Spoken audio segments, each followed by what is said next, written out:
Hello guys, this is Prince और आज के इस वीडियो में हम लोग बात करने वाले हैं क्लास 6 ज्योग्राफी का पहला चैप्टर सौर मंडल में पृथ्वी का दूसरा टॉपिक तारे।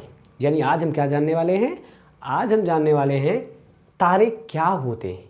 ठीक है, तो चलिए स्टार्ट करते हैं। गाइस, हमने पिछली वीडियो में क्या जाना था? हमने पिछली वीडियो में जाना था कि खगोलीय पिंड किसे कहते हैं। उसमें हमने ये जाना था कि तारा क्या होते हैं, तारे भी एक खगोलीय पिंड होते हैं। तो चलिए हम जानते हैं आज तारे क्या होते हैं। ठीक है, स्टार्ट करते हैं। गाइस, तारे क्या होते हैं, इसकी डिफिनेशन अगर हम देखें तो क्या इसकी डिफिनेशन ये है कि वे खगोलीय पिंड जिनके पास स्वयं का प्रकाश क्या होता है, स्वयं का प्रकाश एवं स्व ऊष्मा, यानी वे खगोलीय पिंड जिनके पास स्वयं का प्रकाश एवं ऊष्मा होते हैं, आकार में बहुत बड़े होते हैं, जो गर्म गैसों से बने होते हैं, उन्हें हम क्या कहते हैं? उन्हें हम कहते हैं तारे। तो यहाँ पर तारे किसे कहते हैं? जिनके पास स्वयं की ऊष्मा प्रकाश, उन्हें हम क्या कहते हैं? तारे कहते हैं। अब उदाहरण लेते हैं तो सूर्य क्या है? सूर्य एक तारा है। शायद अभी तक आप नहीं जानते होंगे, अब जान जाएंगे। सूर्य क्या है? सूर्य एक तारा है। सूर्य जैसे लाखों करोड़ों तारे हैं, जैसे प्रैक्सिमा सेंचुरी, अल्फा सेंचुरी। और आप जब रात में खुले आसमान में सोते होंगे, तब आप जब आसमान की ओर देखते होंगे तो आपको क्या दिखता है? तारे दिखते हैं, छोटे छोटे तारे।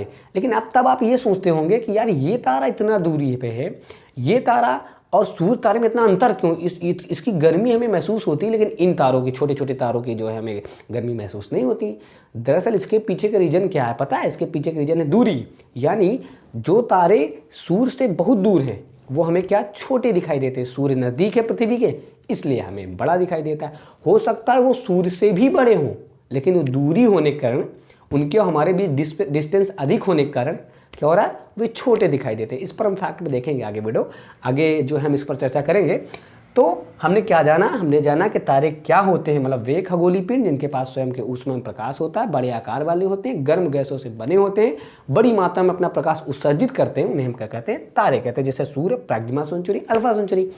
अब जानते हैं सूर्य को एक तारे के रूप में, यानी सूर्य कैसे एक तारा है। तो मैंने बताया आपको कि सूर्य की अगर हम परिभाषा दें तो क्या सूर्य क्या एक तारा है। यानी सूर्य के पास क्या है? सूर्य के पास स्वयं का ऊष्मा एवं प्रकाश है, खुद वो चमक रहा है, गर्म गैसों से बना है, आकार में बहुत बड़ा, करोड़ों पृथ्वी, जितना बड़ा पृथ्वी है उस करोड़ों पृथ्वी अपने सूर्य में शामिल हो सकता है, उसमें जो है आयतन में समा सकता है। तो सूर्य इतना बड़ा है, आकार में बड़ा है, गर्म गैसों से बना है। ठीक है, ये हुआ हम परिभाषा के हिसाब से ले सकते हैं। दूसरा, अब हम सौरमंडल में सूर्य की स्थिति देखते हैं। अब मैंने आपको बताया सौरमंडल, मान लीजिए आपको साइड में एक क्लिप दिख रही होगी, उसमें आप देख रहे होंगे सूर्य और 8 ग्रह जो लगातार सूर्य के चारों ओर चक्कर लगा रहे हैं। तो अभी इस पर हम बात करेंगे केवल सूर्य की। तो सूर्य क्या है? सूर्य पूरे सौरमंडल का क्या है? मुखिया है। और पूरे सौरमंडल में प्रकाश जहाँ से आता है वो सूर्य ही है। मतलब एकमात्र प्रकाश का स्रोत कौन है? सूर्य है। दूसरी बात, अब आप ये सोच रहे होंगे कि ये जो सूर्य है उसके चारों ओर जो ग्रह, उपग्रह, क्षुद्रग्रह चक्कर लगा रहे हैं, क्यों लगा रहे हैं भाई? ये स्वतंत्र भी तो हो सकते हैं। ऐसा नहीं है, ऐसा इसलिए नहीं है क्योंकि सूर्य के पास अपना एक आकर्षण शक्ति है, खिंचाव बल है, जिसके कारण वो क्या किया है? जिसके कारण उसने सभी ग्रहों, क्षुद्रग्रह, उल्कापिंडों को खींच रखा है, अपने में शामिल कर रखा है। वो एक दूसरे से कभी टकराते भी नहीं हैं। तो ये खिंचाव बल के कारण होता है। दूसरी बात, हम सूर्य से और पृथ्वी के बीच की दूरी देखते हैं। गाइज, सूर्य और पृथ्वी के बीच की दूरी 15 करोड़ किलोमीटर है। लेकिन आपको ये जानकर आश्चर्य होगा कि 15 करोड़ किलोमीटर दूरी होने के बावजूद सूर्य की रोशनी पृथ्वी तक 8 मिनट 16 सेकंड में पहुंच पाती है। बल्कि प्रकाश की गति जानते हो कितनी है? 3 लाख किलोमीटर प्रति सेकेंड। तो हमने ये देखा दूरी। अब बात करते हैं, आपकी बुक में एक सोल देवता नाम का कॉन्सेप्ट होगा। दरअसल जो यूनान देश है, प्राचीन समय उसे रोमन कहा जाता था, वहाँ की जो प्राचीन कहानियाँ हैं उनमें सोल देवता का उल्लेख है। हमारे पुरातत्वविदों ने, खोजकर्ताओं ने यह अनुमान लगा है कि वो सोल देवता का संबंध सूर्य से है। तो हमने सूर्य वाला सेगमेंट देख लिया। अब जानते हैं सौरमंडल। आखिर ये सौरमंडल क्या है? तो जानते हैं गाइस, सौरमंडल को अगर हम 2 भागों में, टुकड़ों में करें, सौर प्लस मंडल, यानी सौर का मतलब सूर्य और मंडल का मतलब हुआ विभाग, यानी अपना एक डिपार्टमेंट सूर्य का, मतलब सूर्य का परिवार। यानी सौरमंडल क्या है? सौरमंडल सूर्य का परिवार है, जैसे हमारा परिवार होता है। अब हमारे परिवार में बहुत सारे सदस्य हैं, तो जाहिर सी बात है सूर्य के परिवार में भी बहुत सारे सदस्य होंगे।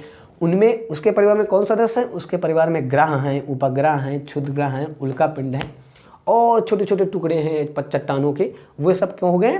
वे सब हो गए सूर्य परिवार के सदस्य। यानी सूर्य 8 ग्रह, हमारे सौरमंडल में 8 ग्रह हैं, 8 ग्रह, उपग्रह, क्षुद्रग्रह, उल्का पिंडों से मिलकर निर्मित होता है सौरमंडल। और हमारा पृथ्वी भी उसी में है, ग्रह की श्रेणी में आता है। ठीक, अब जानते हैं हम ध्रुव तारे के बारे में। गाइस, ध्रुव तारों को हम उत्तरी तारा भी कहते हैं। ऐसा इसलिए कहते हैं क्योंकि उत्तर दिशा में होता है, स्टेबल रहता है। दूसरी बात, ध्रुव तारे की जो सबसे इंपॉर्टेंट बात वो ये है कि ये सबसे चमकता हुआ तारा है। इसको आप उत्तर दिशा में खुले आसमान में जब आप देखेंगे, जब बादल रहित आसमान होगा, तब आप पहचान जाओगे कि ये ध्रुव तारा है। और ध्रुव तारे को अगर हम नहीं भी पहचान पाते तो हम सप्तऋषि नक्षत्र मंडल, जो कि कैसे होता है, जो कि 1 2 3 4 5 1 2, यानी ऐसे करके ऐसे होता है नक्षत्र मंडल, सप्तऋषि नक्षत्र मंडल, जिसमें 7 तारों का समूह होता है। 1 2 3 4 5 6 7, 7 तारों का समूह, जिसमें ये 2 तारों को हम क्या कहते हैं? इन 2 तारों को हम कहते हैं संकेतक तारे। इन संकेतक तारों के माध्यम से हम ध्रुव तारे का पता लगा सकते हैं। तो हमने जाना ध्रुव तारा क्या है, इसे उत्तरी तारा क्यों कहते हैं और इसे हम कैसे पता लगा सकते हैं। अब बात आती है फैक्ट की, जिसका आपको बेसब्री से था इंतजार। गाइस, फैक्ट ये है कि प्रकाश की गति 3 लाख किलोमीटर प्रति सेकंड है। मतलब इसकी गति कितनी तेज होगी आप अनुमान लगा लो, 1 सेकंड में 3 लाख किलोमीटर प्रति सेकंड। फिर भी ये पृथ्वी तक पहुंचने में कितना समय लेती? 8 मिनट 16 सेकंड तक। दूसरी बात यह है कि जो सूर्य है, वो सूर्य गर्म गैसों से बना होने के कारण इतनी ऊष्मा उत्सर्जित करता है। हमें तापमान का प्रभाव आता है, हमें गर्मी महसूस होती है। हमें जब सूर्य की प्रकाश नहीं पड़ता, पृथ्वी में हमारे इसमें नहीं पड़ता है, यहाँ पर ठंडी के मौसम आ जाता है तो हमें ठंड लगती है। यानी सोचो, सूर्य इतनी दूरी होने के बावजूद इतना तापमान देता है। अगर ये जो तारे और हमें रात में दिखाई देते हैं, ये अगर और पास होते, सूर्य के बराबर होते, तो शायद पृथ्वी में जीवन नहीं होता। यहाँ पर सब कुछ जलकर राख हो जाता, केवल चट्टाने ही चट्टाने होती।